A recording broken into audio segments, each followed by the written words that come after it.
What's up guys, hope you're all doing great. Welcome back to another Premiere Pro tutorial.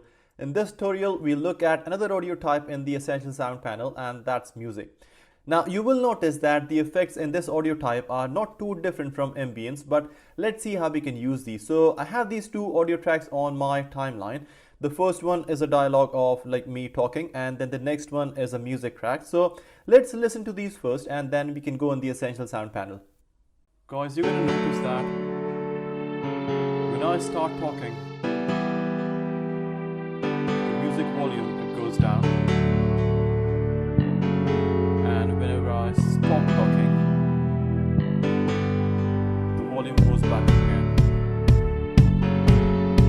So we can clearly notice that my talking part was kind of not clear, and the music, was way too louder than it should be. What we would want to do is definitely have music in the background, but when I'm talking, then the music should go down so the talking part is clear and easier to understand.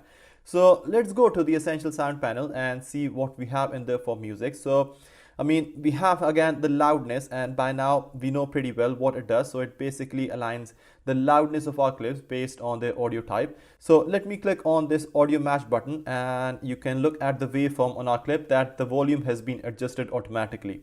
Then we have target duration, which provides us an ability to specify our desired duration for this audio clip. And we then have this ducking effect, and guys, we have seen this effect in the previous tutorial when we worked with our ambience. The ducking effect in music works exactly in the same way as it works in ambience. So I can kind of direct you guys to the previous tutorial, but let's not do that. I'll happily repeat myself. So let's explore this effect and see how we can use it on our music track. Now all of these options here basically gives us an ability to choose as to what do we want the music to duck against. So if we select the first one, which is the dialogue, then we are basically telling Premiere to lower the volume of our music track whenever there's a dialogue playing in any of the other audio tracks we have on our timeline. Then we have the other audio types here like ambience, sound effects, and we've got this unassigned here as well.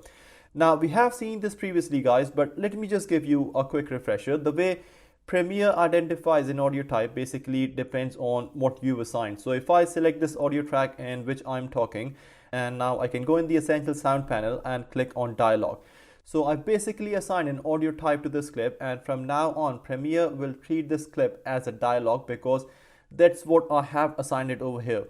So now that we are here, let me just auto match the loudness of all my dialogue clips. So if I now just click on this, and now it's all done. So guys, if I now select my music track again and come here in the ducking effect, I can choose this dialogue option because I want the music to go down whenever there's a dialogue in my timeline. Now under the ducking effect, we have these three sliders, and the first one is sensitivity, which basically means that how quickly we want the volume of our music to drop when the dialogue starts in our timeline. Then we have the duck amount, which is how much are we dropping the music by, and then we have the fade time, and this effectively is like once it drops the music, how long does it take to drop it down, and then how long before it recovers. So if you want the music to drop really quickly or you want a gradual fade, then you can use the slider point accordingly.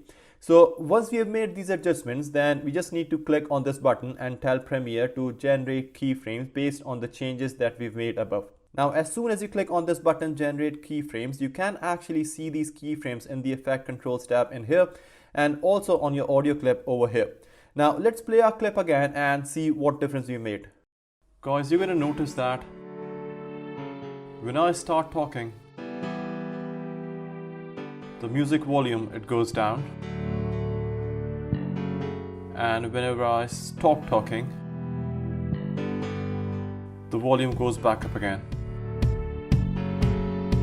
So guys, you can see that it now sounds much better because our music was ducking against the dialogue. It was easier to understand the dialogue, and whenever I stopped talking, the music was like going back up again, and this is exactly what we wanted. Now guys, this is a really effective and useful effect because if we were to go and create these keyframes manually, then it would have taken us a lot longer because we had to mark the points, then create keyframes individually. So it was a long-winded process. But now when we use the ducking effect and created our keyframes just by a click of a button, it saved us all of that time, and also there is a lot of flexibility in here as well. So guys, that's all in the ducking effect. Now the final tab in here is the volume. Again, this gives us an ability to adjust the volume of our clips. So that's really it, guys. This is all in the music section. I hope you find it interesting and I hope you find it useful.